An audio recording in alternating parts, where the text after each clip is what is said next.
আসসালামু আলাইকুম ডাক্তার সাহেব। বসেন বসেন। এই মানে ডাক্তার সাহেব, হ্যাঁ কি বলেন? আমি ওই দীর্ঘদিন যাবো তো বুঝছেন, হ্যাঁ ওই ঘন ঘন প্রসাদ করি। আগত দিনে 2-3 বার করছিলাম, রাইতুর সত্যি খালি বাড়ি বাড়ি উঠতে ঘুম হয় না। সকালে বাড়ি আলি খুব জব্দ করে, সব গম বুঝছেন। সেই রাইতুর ঘুম হয় না, বাড়ি বাড়ি উঠতে এই সব ঘুম হয় না। ভদ্রলোক তো ঘুম ধরে, নামাজ পড়বে দেখা, নামাজ পড়বে তার না।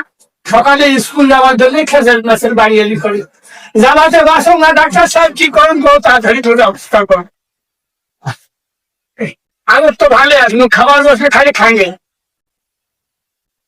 সেই সাথে গলাটা ধুলিয়ে নিলাম বুঝছেন। হ্যাঁ তা আপনি পোশাক নিয়ে আসছেন? হ্যাঁ পরশুদিন করেন না, হ্যাঁ পোশাক নিয়ে আসছে। এই তো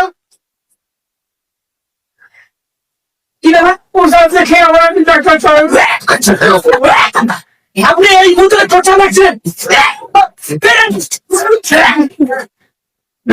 আমার কি দোষ?